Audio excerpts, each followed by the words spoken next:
agradecimentos à sua comissão organizadora pelo convite para tratar nesta conferência de abertura o tema A Pedagogia Histórico-Crítica no âmbito da história da educação brasileira. Sinto-me profundamente honrado com essa oportunidade e espero que a reflexão que compartilharei com vocês possa, de alguma forma, contribuir para os debates e estudos que serão realizados ao longo deste seminário. Se considerarmos um seminário como um espaço para a disseminação ou disseminação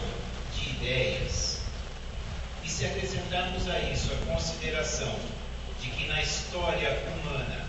a disseminação de sementes tenha deixado de ser um processo puramente natural e se tornado parte da cultura, nesse caso das sementes da agricultura, poderemos concluir que uma adequada germinação das ideias não será fruto da ação espontânea de forças da natureza,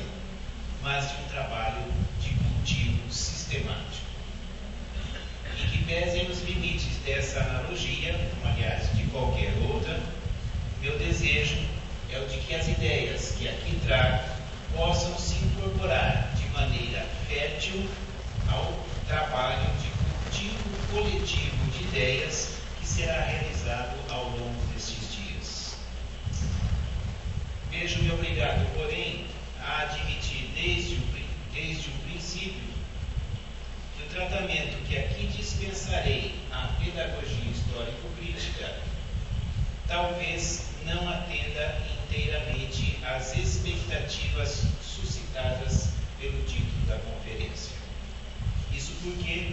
esse título sugere uma análise histórica na qual essa pedagogia, a pedagogia histórico-crítica, seja considerada no quadro mais amplo da história da educação brasileira. O que hoje apresentarei, entretanto, não é uma análise histórica no sentido estrito da expressão, mas uma tese interpretativa acerca do desenrolar histórico da pedagogia histórico-crítica. É claro que tanto a formulação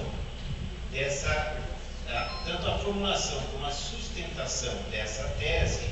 de uma tese sobre o desenrolar histórico dessa pedagogia, deve se fundamentar em estudos da história da educação brasileira. Nesse sentido, vale registrar a análise feita pelo professor Demerval Saviani em seu livro História das Ideias Pedagógicas no Brasil,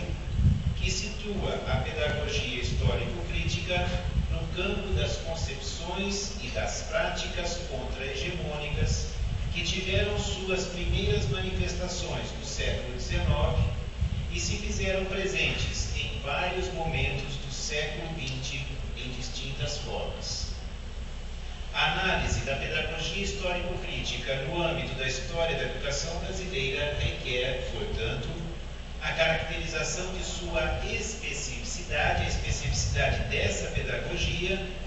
no interior desse campo de concepções que se situam em oposição às pedagogias burguesas. A tese que aqui defenderei é a de que uma das formas possíveis de se distinguir a pedagogia histórico-crítica das outras concepções contra-hegemônicas na história da educação brasileira é pela via da análise das relações entre educação e revolução socialista. A pedagogia histórico-crítica entende que, por um lado, a educação é um meio para a revolução socialista e, por outro,